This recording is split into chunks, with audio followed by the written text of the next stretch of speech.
A todos de chicos nos preguntaron, ¿qué quieres ser de grande? Todos respondíamos, quiero ser bombero, quiero ser Spider-Man, quiero ser un chorro de cosas, ¿no? Todo esto siempre influenciado por nuestro entorno, por nuestros padres, por nuestros abuelos, pero en algunos casos eh, podemos también ver que era muy común que había, digamos, que el bisabuelo había sido doctor.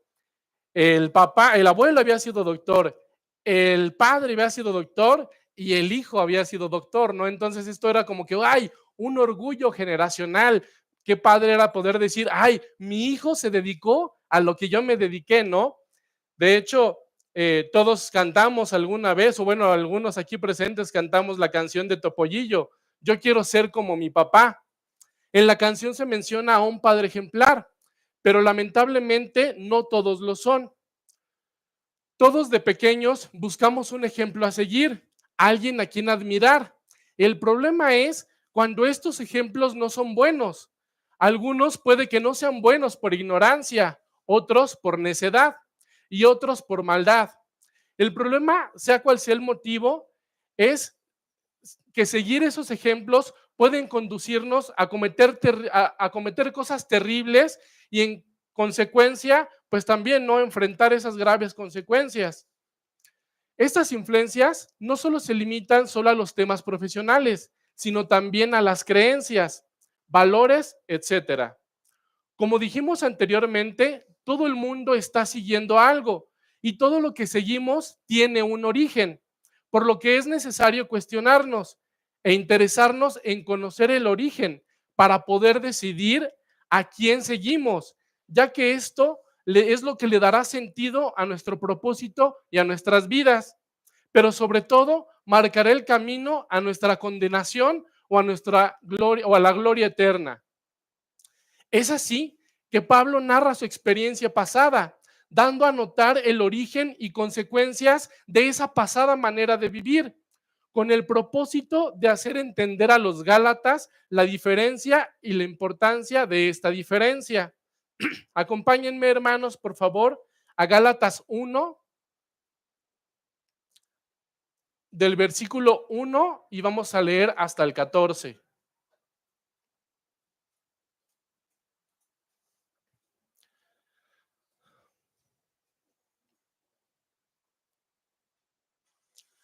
Mas os hago saber, hermanos, que el evangelio anunciado por mí no es según hombre, pues yo no lo recibí ni lo aprendí de hombre alguno, sino por revelación de Jesucristo, porque ya habéis oído acerca de mi conducta en otro tiempo, en el judaísmo, que perseguía sobremanera a la iglesia de Dios y la asolaba. Y en el judaísmo aventajaba a muchos de mis contemporáneos en mi nación, siendo mucho más celoso de las costumbres, de las tradiciones de mis padres. Vamos a orar, hermanos. Amado Dios y Padre Celestial, te damos gracias, Señor, por esta mañana, por permitirnos venir a tu palabra, Señor. Te rogamos, Padre, que tú nos ayudes, que tú nos des entendimiento, que tú nos permitas, Señor, ver el Evangelio de la gracia, poder ver a Cristo y la gracia que solamente en Él hay. Te ruego, Padre bendito, que tú nos des este entendimiento, Padre, y que tú suplas todas nuestras carencias, Señor, para así poder entender, Señor, que no solamente seamos conocedores, oidores, sino que también podamos ser hacedores de tu palabra, Señor, de tu verdad, para así glorificarte con nuestras vidas. Te lo pedimos y agradecemos por Cristo Jesús. Amén. Estamos ya a punto, hermanos, de terminar el primer capítulo de esta carta a los Gálatas. Para recordar un poco, en este primer capítulo, vimos en los versículos del 1 al 5 cómo Pablo saludaba dando una defensa de su autoridad como apóstol. ¿Para qué hacía esta defensa de su apostolado? Para poder dar una defensa del evangelio, con el principal propósito, como lo vimos, de glorificar a Dios. En los siguientes versículos vemos cómo el enojo y la sorpresa que causaba la traición a Cristo por seguir un evangelio diferente, afirmando que solo hay uno. Con lo que dijimos, y quiero aclarar algo en lo cual no enfaticé la predicación pasada, dijimos que la religión cristiana es una religión exclusivista. Esto no decimos que se haga acepción de personas, sino que es exclusiva en tanto que afirma que solo hay un camino para venir a Dios y es solamente mediante la obra perfecta de Cristo.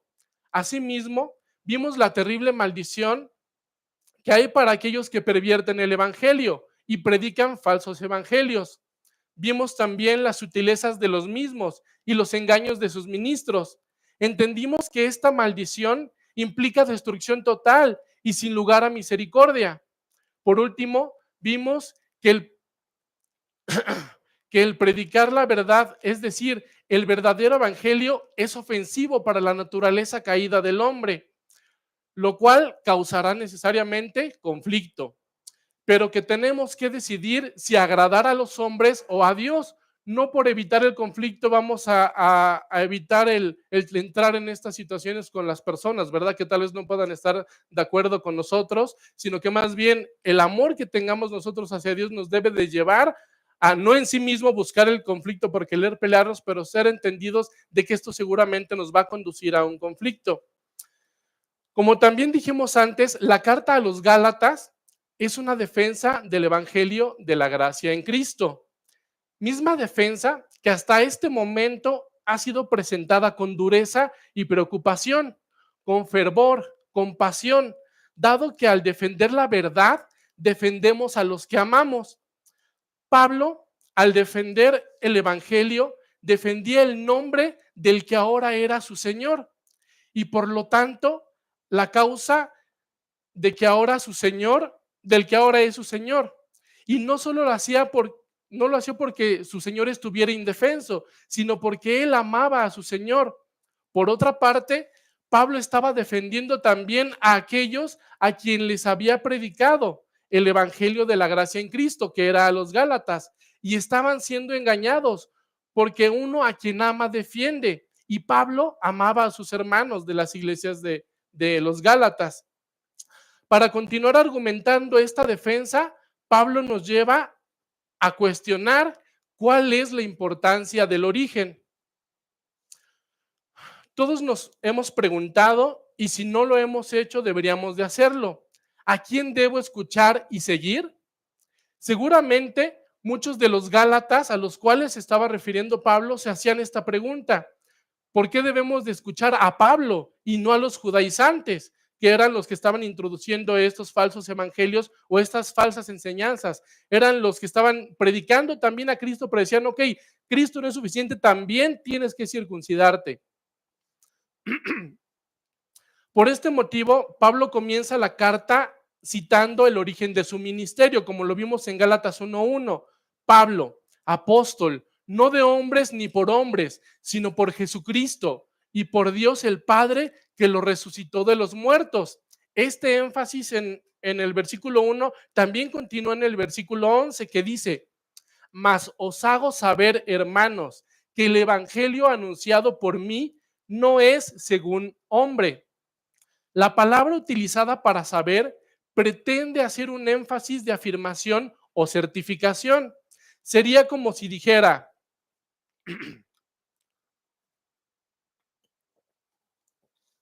mas os certifico, ya que no les estaba de algo que no supieran antes, sino que lo estaba recordando y reafirmando. Y nos lleva a hacernos entonces la pregunta, ¿a quién estaba dirigida esta afirmación? A los que él consideraba sus hermanos, aún a pesar de que ellos estaban desviando para ir en pos de un evangelio diferente, como lo vimos en la predicación pasada, a pesar de que estaban traicionando la verdad que ya conocían, él les llamaba hermanos. Este es un acto de gracia que Pablo estaba teniendo con sus hermanos. Y aunque como vimos antes, él sabía que no todos en la iglesia de los Gálatas eran verdaderamente creyentes o salvos, pero su enfoque era a los que sí lo eran. Esto nos enseña mucho al respecto de cómo debemos conducirnos con aquellos que están en una situación como la que estaban los Gálatas. Debemos de ser firmes en hablar y defender la verdad, pero sin dejar de lado la gracia y la misericordia, así como Pablo lo estaba haciendo.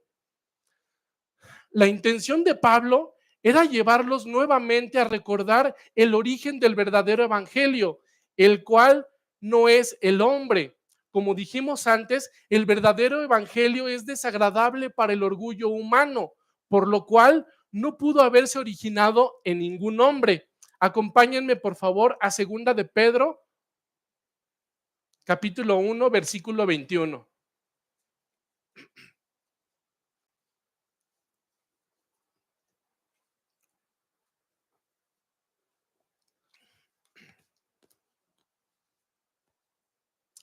Porque nunca la profecía fue traída por voluntad humana, sino que los santos hombres de Dios hablaron siendo inspirados por el Espíritu Santo. La voluntad humana nunca pudo haber deseado el evangelio de la gracia, porque es opuesto a sus deseos. Pensemos un momento, el evangelio anunciado por Pablo hace que Dios sea el centro de todo y deja al hombre en nada. Por lo que estamos de acuerdo que esta no es la clase de salvación que un hombre o que los hombres, que la sabiduría humana inventarían. Y aunque fue promulgada, es decir, fue predicada por hombres, ellos no fueron el origen. Como podemos ver las escrituras, no es que un solo hombre las haya escrito, ¿verdad? Fueron muchos hombres los que intervinieron, pero en esta intervención en todas hay unidad. Aquellos santos, o mejor dicho, aquellos apartados para el propósito de traer la profecía y revelación de Dios, las escrituras, mediante la obra de quién? Del Espíritu Santo en ellos, por lo que el origen es Dios mismo, siendo esta obra hecha por quién? Por el Espíritu Santo. Por lo tanto, Pablo, al enfatizar el origen divino del Evangelio, Pablo estaba afirmando que el falso evangelio predicado por los judaizantes era, el origen era el hombre, entonces de alguna manera ahí por eso él lo estaba descartando. Era esta la idea que él quería traer a la mente de los Gálatas. Al afirmar que no es según hombre y al dar los argumentos, está invitando a los Gálatas que corroboren dicha afirmación y las pruebas que les estaba presentando. Esta invitación también es para nosotros hoy en día. Debemos de corroborar y analizar todo cuanto nos sea enseñado. Versículo 12. Pues yo ni lo recibí ni lo aprendí de hombre alguno, sino por revelación de Jesucristo. Pablo quiere hacer una marcada diferencia respecto a los judaizantes, los cuales recibían su instrucción religiosa mediante la tradición rabínica. La mayoría de los judíos no estudiaban las escrituras, sino que principalmente usaban interpretaciones humanas de las escrituras. No así el evangelio que Pablo predicaba, el cual es por revelación de Jesucristo. Y yo no sé ustedes, hermanos, pero a mí esto me parece muy familiar. Y no lo digo con orgullo, sino todo lo contrario, me avergüenza el hecho de que mucho tiempo esa era mi descripción.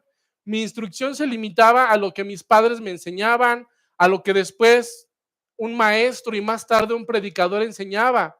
En la mayoría de las veces era su interpretación personal, a veces distorsionada de la Biblia. Y muchas veces, lamentablemente, con eso yo me conformaba. Tenía un menosprecio hacia las escrituras. Y aunque no siempre eran falsas estas doctrinas, el problema precisamente estaba en ese menosprecio que yo tenía hacia las escrituras.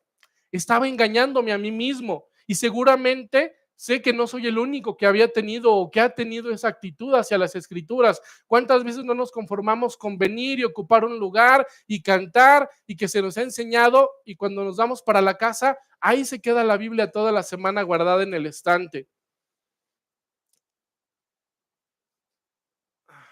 Ahora, hermanos, ¿por qué Pablo menciona que no lo recibió ni aprendió de hombre alguno? Podemos recibir información de una persona, por ejemplo, un mecánico me puede hablar de piezas y de términos técnicos de mi auto y podemos escucharlo y saber que nos está hablando de autos y mecánica. Pero al no haber entendimiento de nosotros de estas cosas, no recibimos el mensaje que él nos quería comunicar. Es necesario que el mecánico nos explique o traduzca en términos que podamos nosotros entender para verdaderamente recibir el mensaje. Además, es necesario hacer la distinción entre estas palabras, recibir, lo cual se refiere a ese primer contacto, al ser inducido a creer en él. Por otra parte, aprender se refiere al que llega a entender con mayor claridad todo lo que el Evangelio representa y presenta. Por lo tanto, podríamos decirlo de la siguiente manera: recibe el que comienza a conocer el Evangelio, aprende el que avanza en este conocimiento. En la palabra original para recibir hace referencia a la obtención de algo que no se buscaba y que no se pedía. Es decir, fue la obtención de algo fuera de la voluntad humana del receptor o de cualquier otro hombre, como nos es mencionado en nuestro versículo. Y tampoco es algo que se encontrara por casualidad, no es que Pablo nada más iba por ahí y de repente se encontró con el Evangelio, ¿no? Aunque parece un poco así en la historia, pero vemos que hay un propósito y Dios lo había ordenado así.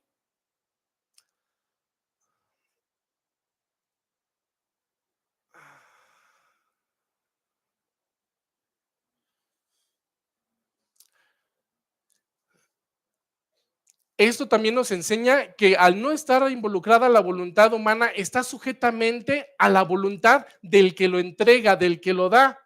Pablo no ignoraba las enseñanzas del Evangelio de la gracia en Cristo, puesto que él las perseguía. Para poderlas perseguir con esa pasión, él tenía que conocerlas, ya que también, como veremos más adelante, él era detractor y no un detractor cualquiera, sino considerado uno de los mejores y más radicales, por lo que podemos notar que hay un conocimiento de dicho evangelio. Uno no puede ser detractor de algo que ignora. Pero entonces vemos que Pablo no recibió este evangelio, el cual ya conocía, sino hasta que fue voluntad de Dios dárselo.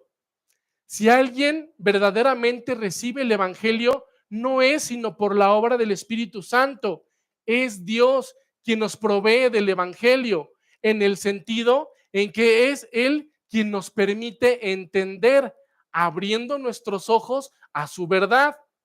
Nadie puede recibir el Evangelio o el entendimiento del mismo para salvación sin la obra soberana de Dios. También es bueno hacer notar que esta palabra recibir tiene el énfasis en apropiarse de lo recibido de una forma íntima. Por esta relación tan íntima con lo recibido es que el apóstol predicaba y defendía tan apasionadamente el evangelio de la gracia en Cristo. No es como que si vamos por la calle y nos dan un folleto, pues muchas veces lo recibimos y pues a veces ni lo leemos y lo tiramos o lo guardamos, ¿verdad? No, lo que al sentido que se hace recibir es al obtener eso, tomarle atención, prestarle atención, guardarlo y pues según sea su caso, darle la utilidad para la cual nos ha sido dada. Ahora, por otra parte, la palabra aprendí se refiere a una instrucción o enseñanza en algo, es decir, la causa de un conocimiento adquirido. Por lo tanto, el apóstol dice que esta causa u origen no es ningún hombre, sino que el origen es sobrenatural, el cual es Cristo, siendo Él el medio por el cual viene este aprendizaje. Y la revelación hace referencia a la palabra desvelamiento, que es quitar el velo, de lo cual nos lleva a hacernos una pregunta. ¿Qué función tiene un velo? Por ejemplo, un velo de novia. Pues que él no pueda ver, ¿verdad? Su rostro hasta que le dicen ya, puede quitar el velo y besar a la novia, ¿verdad? Su función es ocultar algo, guardar algo de la percepción o entendimiento, con lo cual entendemos que esto es lo que Cristo hizo con Pablo.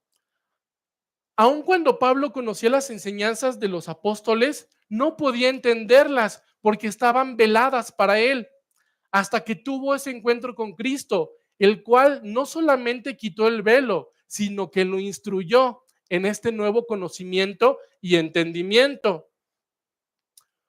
Ahora, ¿con qué le quitó este velo y con qué le permitió tener este entendimiento? Pues todo tiene con un propósito, ya que Dios siempre que revela algo, que nos da entendimiento de algo, lo hace con el propósito de qué, de darse a conocer. ¿Para qué? Para que lo adoremos, para que nos sujetemos a Él, también para que seamos salvos.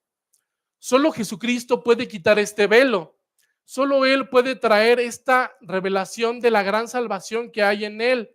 Esto, hermanos y amigos, resalta y exalta la gracia, ya que el hombre, al ser incapaz de quitar el velo por sí mismo, no tiene la capacidad de poder ver ni entender, por lo que no le queda otra cosa más que recibirlo gratuitamente.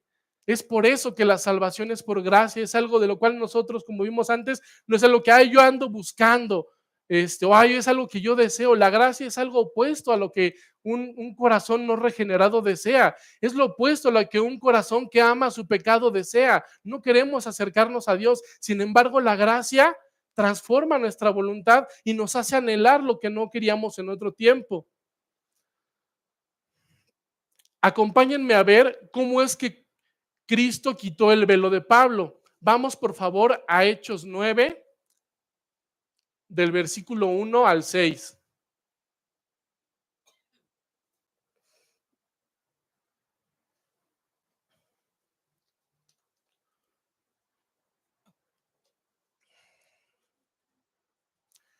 Saulo, respirando aún amenazas y muerte contra los discípulos del Señor, vino al sumo sacerdote y le pidió cartas para las sinagogas de Damasco, a fin de que si hallase algunos hombres o mujeres de este camino, los trajese presos a Jerusalén.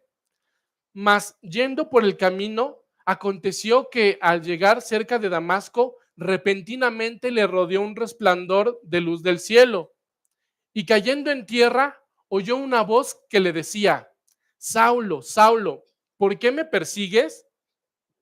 Él dijo: ¿quién eres, Señor? Y le dijo: yo soy Jesús, a quien tú persigues. Dura cosa es dar coces contra el aguijón. Él, temblando y temeroso, dijo: Señor, ¿qué quieres que yo haga? Y el Señor le dijo: levántate y entra en la ciudad, y, y se te dirá lo que debes hacer. Pablo estaba determinado a destruir lo que él creía que eran falsas doctrinas. Estaba preparado para no perder cualquier oportunidad para cumplir con ese propósito. Sin embargo, Dios tenía otros planes para aquel joven que era una promesa del judaísmo. El encuentro fue sobrenatural y abrumador. La presencia fue tan impactante y llena de poder, de autoridad, que Pablo, de manera instintiva y sin lugar a dudas, respondió, reconociendo que aquel que lo llamaba no era nada más y nada menos que el Señor, no un Señor cualquiera, sino el Señor. Sin embargo, Pablo no pensaba que podía ser aquel a quien él perseguía, ya que él estaba convencido de que Cristo estaba muerto. La muerte de Cristo era algo que ya había sido de conocimiento común. Entonces, pues en el entendimiento de Pablo, el líder de esa secta ya había muerto. Uh-huh. Y solo faltaba entonces erradicar a sus seguidores. Hermanos, ¿se imaginan qué impactante fue ver tremendo resplandor de gloria y poder proviniendo de quien tú creías muerto? Si vemos que hay gente que dice que vio un fantasma, algo así, y es aterrador, imagínate que a ti te consta que estuvo muerto, verlo con ese poder, con esa gloria, con ese resplandor, con esa autoridad, que se te aparezca. Este encuentro con el Cristo glorificado es lo que cambió por completo el curso de su vida. El velo le fue quitado, ya que en ese momento Él entendió que al perseguir a los discípulos estaba persiguiendo al mismo Señor. Ahora ese hombre que era envalentonado para perseguir cristianos estaba temblando, profundamente atemorizado al darse cuenta de su condición delante del Señor. Producto de esto, vemos una inmediata disposición para sujetarse a la voluntad del que ahora era su Señor. Debemos de entender una cosa, hermanos, y yo te preguntaría, ¿has tenido tú esta experiencia? Cuando Dios te ha permitido a través del Evangelio ver tu condición de pecado delante de ese Dios santo y justo, ¿has tenido esa disposición? ¿Tienes esa disposición de venir con gozo temprano a la iglesia? ¿Tienes esa disposición de conocer y aprender más de Él? ¿De salir allá afuera y predicar el Evangelio con tus familiares, con tus amigos, con tus compañeros de trabajo? Esto es lo que debe de pasar cuando uno viene y conoce y ve su condición de pecado delante de un Dios justo y santo. Debe de ponernos en la disposición de ponernos a sus órdenes. Esto es lo que se refiere cuando decimos Señor, es sujetarnos a Él, es estar dispuestos a servirle. Es importante hacer notar que una persona en la condición mental y emocional en la que se encontraba Saulo antes de haber tenido este encuentro con Cristo, no se prestaba a cambiar su manera de pensar. Él era muy firme en sus convicciones. ¿Por qué? Porque tenía mucho conocimiento de estas mismas enseñanzas del judaísmo. Nadie puede cambiar así, en esas condiciones puede cambiar de manera fácil su manera de pensar. Solo Dios es el único que puede realizar esta obra. Muchas veces nosotros queremos hacer el esfuerzo por intentar convencer a alguien, pero realmente el único que puede cambiar las convicciones y la manera de pensar de una persona es Dios, y esto es una obra de gracia.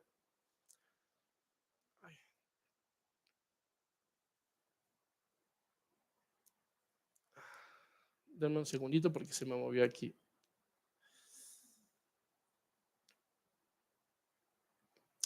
Este tipo de encuentros son muy comunes a lo largo de toda la Biblia, y esto es algo que debería de haber pasado con cada persona que se dice creyente. Me refiero al trauma de cuando el vuelo nos es quitado y podemos ver la santidad de Dios, el cual nos permite ver nuestra condición de pecado delante de Él, condición de bancarrota espiritual y la necesidad de un Salvador. Nosotros no tenemos la capacidad por nosotros mismos de ver esta condición de bancarrota espiritual, y por lo cual obviamente jamás vamos a ver la necesidad que tenemos de un Salvador. Si vamos en un avión y el avión está a punto de empieza a fallar y se va a derribar, pues no vamos a ser conscientes de esto hasta el momento que se nos dé aviso, ¿verdad? Oigan, el avión está por caer, tomen su paracaídas.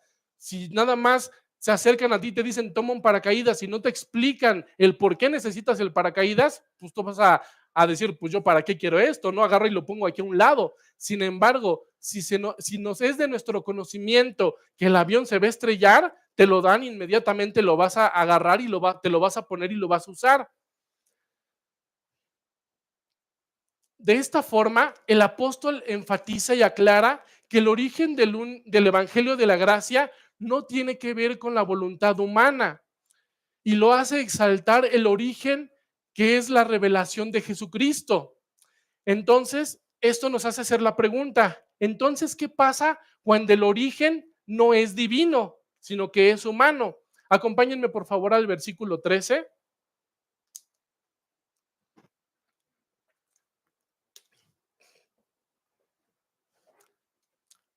Porque ya habéis oído acerca de mi conducta en otro tiempo en el judaísmo, que perseguía sobremanera a la iglesia de Dios y la asolaba. Habéis oído. La fama de Pablo como un ferviente judío y perseguidor de los cristianos era muy evidente. Esto lo vemos, acompáñenme por favor, a Hechos 9:13.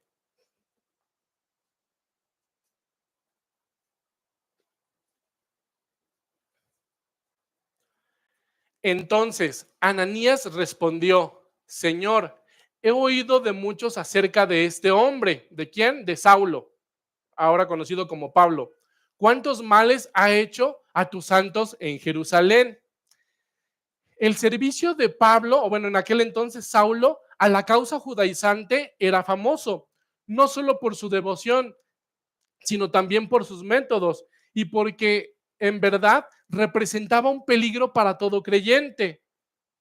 Ahora bien, la palabra utilizada para conducta se puede entender mejor como manera de vivir, estilo de vida. Es decir, ese era el estilo de vida, ese estilo de vida a lo que Pablo se dedicaba con tiempo, esfuerzo, lo hacía con pasión y dedicación, por lo que esta forma de vivir le hizo ganarse esa fama o reconocimiento en el judaísmo. Pablo quiere enfatizar que él formó parte de lo que ahora reprueba, que es que perseguía sobremanera a la iglesia de Dios y la asolaba. Al haber mencionado su fama, él sabe que los Gálatas, o que en general todo creyente de aquel entonces, tenía conocimiento de lo que él hacía o de lo que él hizo. Sin embargo, era necesario recordarles y enfatizar para no dar lugar a que pensaran que, pues bueno, Pablo era pues por ahí nada más un simpatizante de los judaizantes, era uno que pues ahí se acercaba a la sinagoga nada más los domingos, ¿no? Sino que todo lo contrario, Pablo era un miembro activo y destacado. ¿Qué tan destacado? Acompáñenme, por favor, vamos a Filipenses 3, del 4 al 6.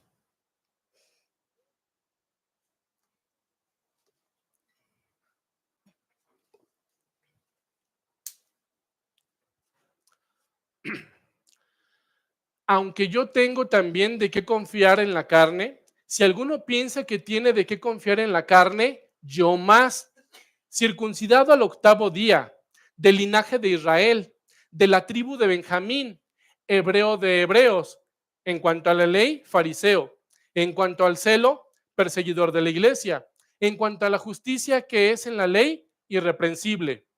Aquí Pablo hace un listado de las cosas que lo enorgullecían en el pasado, comenzando por su linaje. Después de su linaje, la ortodoxia. La ortodoxia se refiere a la conformidad que se tiene a los principios de una doctrina o ideología. Orgulloso de su actividad, perseguidor de la iglesia. Continuamos con orgulloso de su moralidad, que provenía de guardar la ley. Esta lista también se podría ver de la siguiente forma: circuncidado al octavo día, es decir, era un judío de nacimiento, no un ismaelita convertido a un gentil convertido, sino que era un judío de nacimiento y además, al decir que fue circuncidado al octavo día, la ley marcaba que todos los niños debían de ser circuncidados al octavo día, ¿no? Esto quiere decir que a mí no se me hizo temprano ni se me hizo tarde. En el tiempo justo en el que debió de haber sido hecha la circuncisión, me la hicieron, lo cual era un orgullo para los judíos. Decía, del linaje de Israel, miembro del pueblo terrenal escogido por Dios. Esta es la idea que tenían ellos. Después dice, de la tribu de Benjamín. Esta era una tribu considerada como una tribu líder en la organización política. Esta tribu fue la que dio su primera ley al pueblo judío. Esto lo vemos en Jueces 5:14, no vamos a ir para allá, pero quien quiera verlo puede corroborarlo aquí. Después dice, hebreo de hebreos, pertenecía a aquel segmento de la nación que mantenía su lenguaje y costumbres originales. Después dice, en cuanto a la ley, fariseo. Los fariseos se mantuvieron ortodoxos, los saduceos no. Es por eso que él se creía mucho por esta situación. En cuanto al celo, perseguidor de la iglesia. Pablo creía sinceramente que estaba sirviendo a Dios en su intento por borrar una secta, por exterminar una secta. Después dice, en cuanto a la justicia que es en la ley, irreprensible. Y no es que no pecara, sino que cuando lo hacía era solícito en ofrecer el sacrificio demandado, enseñado por la ley. Esta es la descripción, hermanos, de un hombre sincero, comprometido, apasionado, pero lamentablemente un hombre que estaba en un error. Error que si no hubiese sido por la gracia de Cristo, hubiera tenido que enfrentar grandes consecuencias por su manera de vivir. Entonces, todas estas cosas antes mencionadas llevaron a Pablo a perseguir a la iglesia de Cristo. actividad que hacía, como continúa diciendo nuestro texto, de sobremanera, o mejor dicho, excesivamente. Excesivo es cuando se va más allá de lo que se considera normal o razonable. ¿Y qué es lo que Pablo hacía excesiva o irracionalmente? Perseguía a la iglesia de Dios, es decir, era un terminator de cristianos. Esto es lo que daba sentido a su vida. No solamente era su propósito, sino que era una obsesión irracional. Saulo y los judaizantes veían a los cristianos en cierta forma como los nazis veían a los judíos. Hermanos, esta persecución que Pablo hacía no era cualquier cosa, ya que el versículo nos dice que la asolaba. Esta palabra significa arruinar, destruir por completo. Pablo no solo quería destruir lo que él creía que era una secta, sino también destruir a los que la practicaban. Acompáñenme por favor a ver esto más profundamente a Hechos 9:1, la primera parte.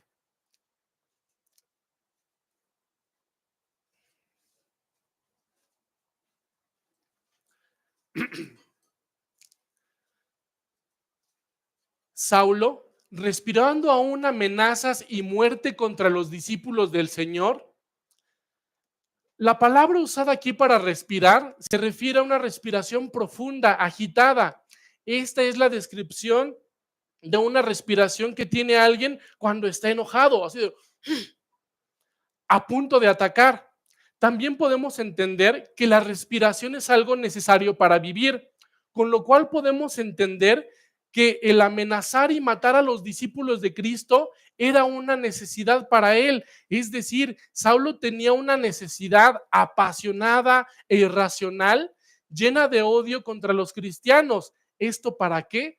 Para perseguirlos y matarlos. Acompáñenme, por favor, hermanos, a Hechos, capítulo 26, versículos 10 y 11.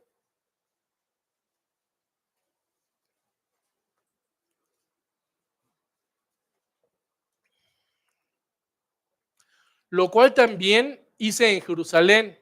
Yo encerré en cárceles a muchos de los santos, habiendo recibido poderes de los principales sacerdotes, las cartas de las que hablamos antes. Y cuando los mataron, yo di mi voto. Y muchas veces castigándolos en todas las sinagogas, los forcé a blasfemar y enfurecido sobremanera contra ellos, los perseguí en las ciudades extranjeras. Pablo había sido implacable en su ministerio como perseguidor. Por eso él afirma que encarceló a muchos, y todo con el consentimiento o abrigo de los líderes judíos, de los cuales él formaba parte. En Hechos 7:58 y en Hechos 1, la primera parte, vemos esto. Hechos 7:58. Y echándole fuera de la ciudad, le apedraron, y los testigos pusieron sus ropas a los pies de un joven que se llamaba Saulo. En el 8, la primera parte del 1, y Saulo consentía en su muerte. ¿En la muerte de quién? Esto nos está relatando la historia cuando Esteban fue apedreado. Después cuando dice, y cuando los mataron, yo di mi voto. Esto es lo que les ocurría a los que encarcelaban. Y aunque no podemos afirmar que a todos los mataban, sí podemos implicar que era una gran mayoría, y todo con la participación de Pablo, o en aquel entonces Saulo, ya que el que él pudiera votar nos indica que en aquel tiempo fue miembro del Sanedrín. Sanedrín es el máximo órgano de gobierno para los judíos. El hecho de que Pablo mencionara este hecho nos deja ver que tenía conciencia de sus actos y la responsabilidad de los mismos.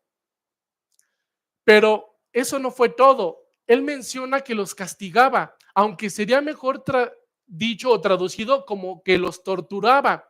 ¿Con qué propósito los torturaba? Con el propósito de que blasfemaran, es decir, hacía todo lo posible para obligar a los cristianos a negar a Cristo. Ahora, esto no quiere decir que lograra Pablo que ellos pudieran blasfemar o negar el nombre de Cristo, pero sí que lo intentaba arduamente y de maneras terribles. Seguramente pudo haber algunos que lo hicieron, pero nosotros podemos entender ahora, o es necesario que entendamos, que si una persona en una condición parecida niega a Cristo, es porque verdaderamente no ha tenido ese encuentro con Él. Ha sido nada más un acto emocional. Sin embargo, un verdadero creyente, alguien que no ha tenido un encuentro nada más emocional con Él, sino que ha tenido entendimiento de quién es Cristo, de la necesidad de la salvación, del Evangelio, no podrá negar a Cristo porque sería negar su salvación.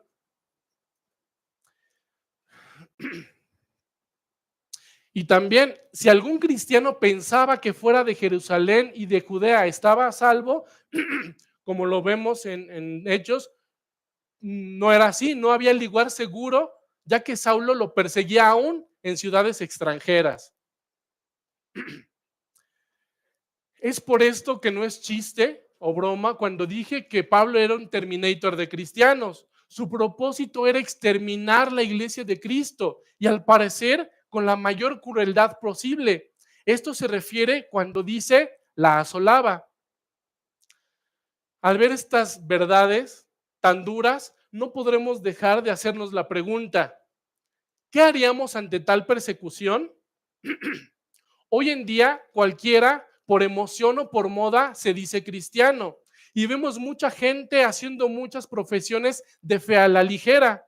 No así en tiempos bíblicos. Difícilmente alguien haría una profesión de fe que lo identificara con Cristo a la ligera, ya que el hacerlo era ponerle precio a su cabeza. Lo sorprendente es que a pesar de estas cosas, la iglesia crecía cada día en número. A.W. Tozer dijo, el cristianismo moderno no está siendo amenazado por persecución, sino por la prosperidad. La iglesia está siendo más afectada por el materialismo, la comodidad y el conformismo que por el martirio. Y es que reflexionemos un momento. Pablo y el judaísmo, al ver, bueno, Pablo, no, el judaísmo, al ver que con la persecución no podían frenar efectivamente el crecimiento de la iglesia, optaron por algo más eficaz, que es pervertir el evangelio. Eso sí que causa y causará daño al cristianismo. Esto nos lleva a la pregunta, ¿qué tanto te identificas con esta afirmación? ¿Eres parte del problema o serás parte de la solución? Vamos a ver el origen erróneo. Versículo 14. Y en el judaísmo aventajaba a muchos de mis contemporáneos en mi nación, siendo mucho más celoso de las tradiciones de mis padres. La palabra judaísmo no solo se refiere a la nacionalidad, sino en mayor medida a la religión. El judaísmo es el que fue el ministerio anterior de Pablo. Esta religión judía no es la revelación del Antiguo Testamento, que apuntaba hacia Belén, el nacimiento de Cristo, el Calvario, la muerte de Cristo, la consumación de su ministerio y el Monte de los Olivos, que es la ascensión después de su resurrección. A la religión que Pablo se refería era la que estaba abriendo brecha, era en la que él estaba abriendo brecha, es la que sepultaba la santa ley de Dios bajo el peso de las tradiciones humanas, a las que Pablo llamaba las tradiciones de mis padres. Y es en esto en lo que aventajaba a muchos, lo cual la palabra original es mejor traducida como avanzar cortando obstáculos. Así como una persona va abriendo brecha en un camino con un machete, en un bosque, en una selva, es el líder quien dirige y va abriendo esta brecha para que él camine y los que vienen detrás de él.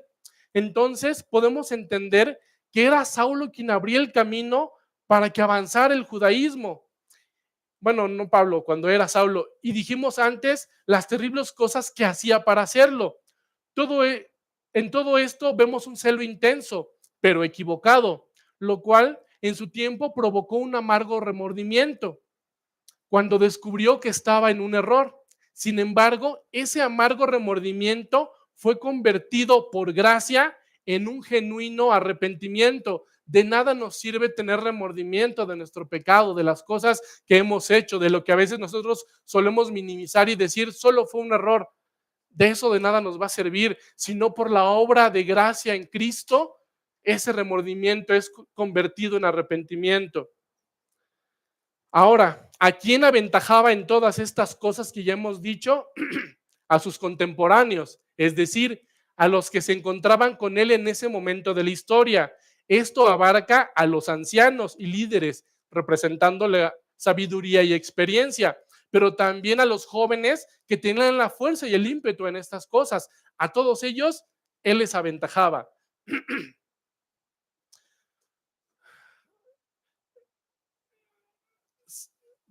Todo esto hacía énfasis en algo muy importante para ellos, la palabra nación. Hace referencia a su linaje, como hijos de Abraham, siendo estos el pueblo escogido. Es por eso que es algo tan importante para ellos su nacionalidad. Ellos se sienten parte del pueblo escogido por Dios simplemente por considerarse descendientes de Abraham. Después dice, siendo mucho más celoso. La ventaja que tenía sobre los demás provenía de su celo. El significado aquí se refiere al cuidado y esmero que se pone en alguna actividad o cumplimiento de una obligación. ¿En qué se esmeraba más Saulo que los demás? En las tradiciones de sus padres. Al mencionar las tradiciones, se refiere al halakha. No sé si lo pronuncié bien, que es el cuerpo de enseñanzas orales de la ley. La tradición oral, es decir, la promulgación de la interpretación de la ley, que era la Torá, esta colección de interpretaciones se encargaba de rodear las verdades y ocultarlas al grado de hacerlas imperceptibles. Es decir, eran interpretaciones de la ley que daban los líderes religiosos al pueblo, ocultando muchas veces el verdadero, o bueno, casi siempre el verdadero significado. Un ejemplo de esto es el mandamiento, amarás a tu prójimo como a ti mismo. Ellos interpretaban esto como amarás a tu prójimo y odiarás a tu enemigo. Aquí vemos en parte el por qué Pablo odiaba a los cristianos, él los consideraba enemigos. Esta tradición oral se expandió por varios cientos de años hasta convertirse en una acumulación descomunal de regulaciones religiosas, morales, legales, prácticas y ceremoniales, no tan fáciles de comprender y mucho menos de cumplir. Ni siquiera los eruditos rabínicos más doctos o con mayor conocimiento lograban dominarlo, ni en interpretación ni en conducta diaria. ¿Es esto a lo que se refiere? Por favor, acompáñenme a Lucas 11:46.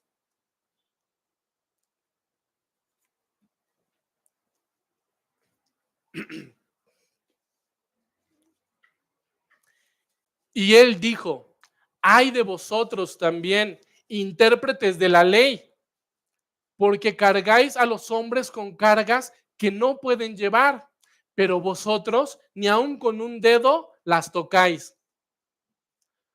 Spurgeon dijo una vez, la práctica de los hombres no son la norma de lo recto, donde al principio han estado en lo correcto, debido a una fuerte influencia cristiana, la tendencia es a deteriorarse y a quedar por debajo de la norma apropiada.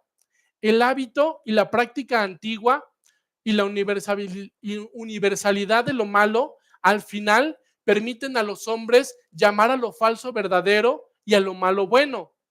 Esto describe la condición del pueblo judío y su religión, y no solamente de aquel entonces, sino lamentablemente lo vemos esto hoy en día. El origen de todo lo anterior es de mis padres, lo cual no solo se refiere como tal a sus padres, sino que también hace referencia a sus ancestros o antepasados. Es decir, estas tradiciones venían de generaciones atrás, comenzando desde Moisés, quien recibió la ley y la comunicó al pueblo judío. Esto era algo de gran estima para Saulo, era su linaje, lo que alimentaba su orgullo y contribuía a su constante esfuerzo para sobresalir en su ministerio.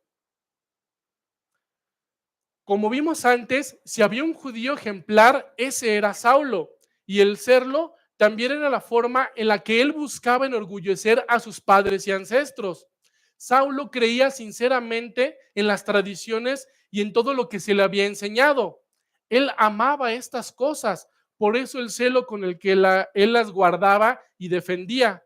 Saulo estaba convencido de que hacía la voluntad de Dios, cuando en realidad solo buscaba agradar al hombre y a sí mismo. Estaba engañado y perseveraba en el error, caminando hacia su condenación. El que Pablo hiciera énfasis en estas cosas no era simplemente por presumir, sino para que no se pensara que si hablaba en contra del judaísmo era porque no lo conocía. Así también, al conocer el judaísmo y al haberlo practicado con excelencia, podía opinar sobre todas estas cosas con autoridad, con conocimiento de causa.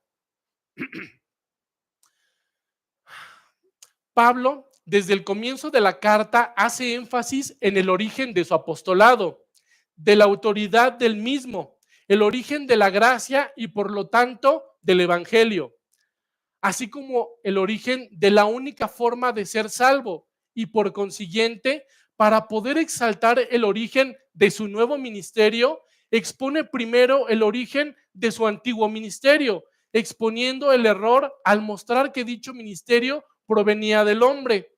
Estamos a punto de llegar al final del capítulo 1 de Gálatas y en la siguiente predicación, si Dios nos lo permite, vamos a poder ver cómo era su nuevo ministerio y para poder tener un mejor entendimiento de cuál era el nuevo y correcto ministerio, ese nuevo y correcto propósito que Dios le estaba dando a su vida, es necesario que podamos ver en las cosas tan terribles en las que él había estado involucrado y de dónde había sido rescatado.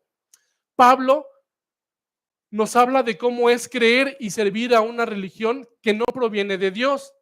Pablo era sincero a su servicio a Dios en el judaísmo o a lo que él creía que era Dios. Sin embargo, la sinceridad no es suficiente. Pablo amaba sus orígenes y por eso los defendía hasta la muerte, porque uno, como ya dijimos, a quien ama defiende. Por eso, después lo vemos como un defensor de aquello que tenía por alta estima, que ahora era el evangelio. Pablo concluyó su vida defendiendo la verdad. La carta a los Gálatas es una evidencia de ello. Ahora yo hago una pregunta. ¿Y tú amas la verdad? ¿Cómo defiendes de la falsedad a los que dices amar? El que no ama la verdad, no ama de verdad. ¿Cuán terribles fueron las cosas que hizo Saulo? La primera, perseguir al Señor, que creía servir, pero que no conocía. Y al hacerlo, daba coces con el aguijón, es decir, se precipitaba voluntariamente con lo que sería su destrucción. La segunda, perseguir, encarcelar, torturar para hacer blasfemar y matar a los cristianos. Acompáñenme por favor a Mateo 18, versículo 6.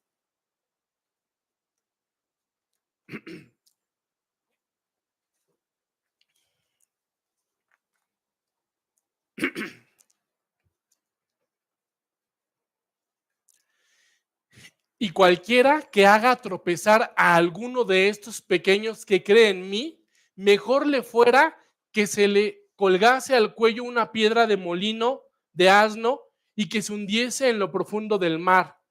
Saulo, con sus prácticas y ministerio, se puso bajo esta condena. Pablo tenía delante de sí mismo su pecado, de tal forma que él podía apreciar la magnitud de su maldad y de su gran deuda. Pablo tenía esa sangre en sus manos.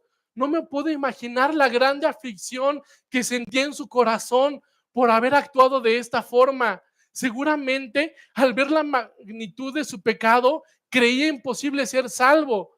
Pero en el momento más oscuro de su vida, cuando el velo le fue quitado para ver la magnitud de su maldad y ofensa a Dios, Pablo vio en Cristo a un Salvador tan grande que vio imposible perderse y pudo ver la gracia brillando en todo su esplendor. Esa misma gracia que lo llevó a vivir con una mayor entrega en servicio a aquel que pagó esa deuda que él no podía pagar. Hermanos, esto es gracia. ¿Tú has podido ver esto en ti? ¿Has tenido esta gratitud? ¿Has sentido esta gratitud?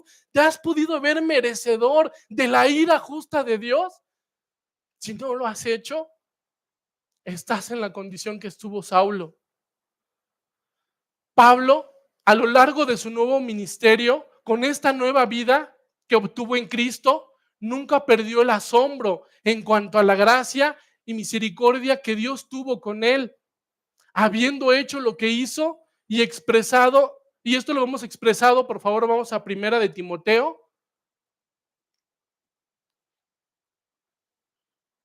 capítulo 1, versículo 13 y 14.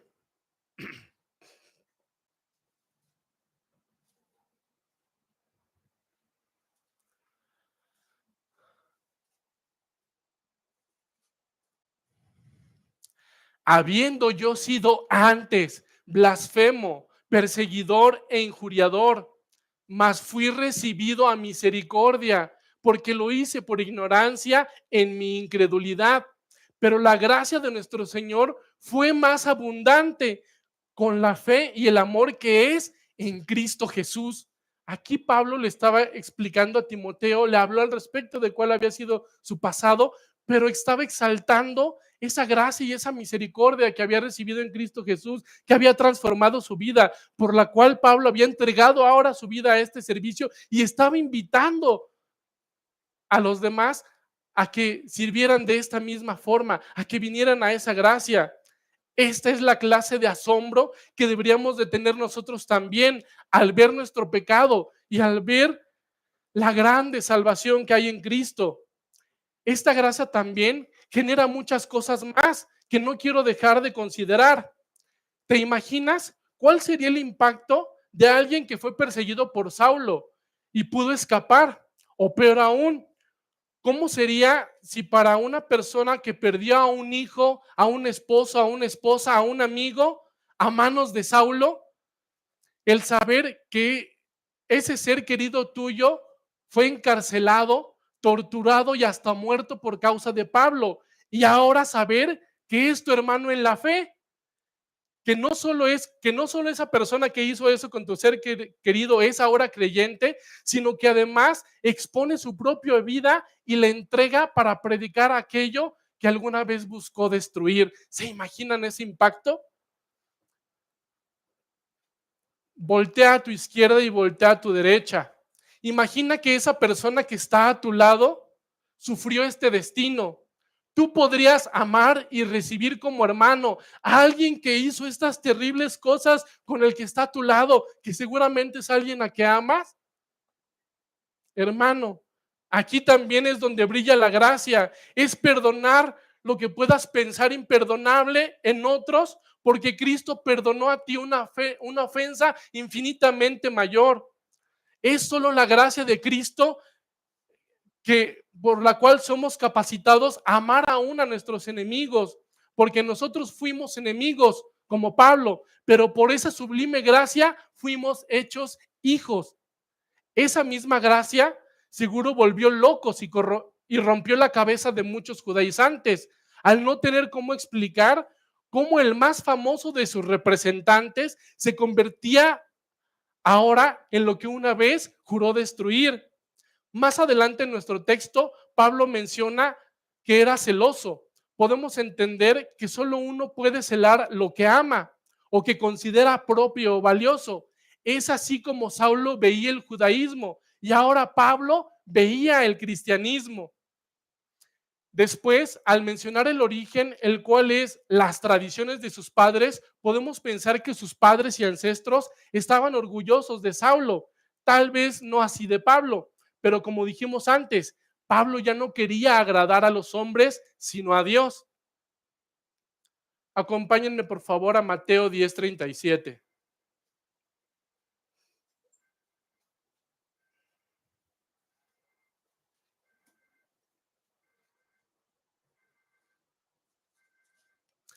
El que ama a padre o a madre más que a mí, no es digno de mí. El que ama a hijo o a hija más que a mí, no es digno de mí. El verdadero evangelio, la gracia en Cristo, nos lleva a poder amar a Dios sobre todas las cosas. Con este cambio tan radical e inexplicable, ¿cómo se sentirían sus padres de Pablo y ancestros que antes se enorgullecían? Esto nos lleva a la pregunta: ¿por qué crees lo que crees? ¿Por qué es lo que te enseñaron tus padres? ¿Por ignorancia? ¿Porque te es cómodo creerlo? ¿Cuál es tu razón de seguir a Cristo? ¿Es la tradición enseñada por generaciones? Dar honor y honra a las tradiciones apartadas de la verdad es idolatría. Solamente dando honor y honra a Dios por sobre todas las cosas, podremos en consecuencia honrar a nuestros padres y ancestros. Creyente, ¿puedes ver tu pasado así como Pablo y ver de dónde te rescató y el gran precio que tuvo este rescate? ¿Qué produce esto en ti? A quien responda, puede ser que tus padres o quien te haya instruido en el verdadero evangelio, es necesario que tengas un encuentro personal con Cristo. Tú que escuchas estas cosas por primera vez, te invito a que cuestiones lo que crees, su origen y resultados. De no hacerlo, ten por seguro que te arrepentirás y desearás haberlo hecho, pero seguramente será demasiado tarde. Ahora es el tiempo de hacerlo. Esta puede ser la última oportunidad. Ruega a Dios que, como lo hizo con Pablo, detenga tu camino de pecado y perdición y te permita salir del error, que tu velo sea quitado y puedas ver a Cristo y venir a Él en arrepentimiento y fe.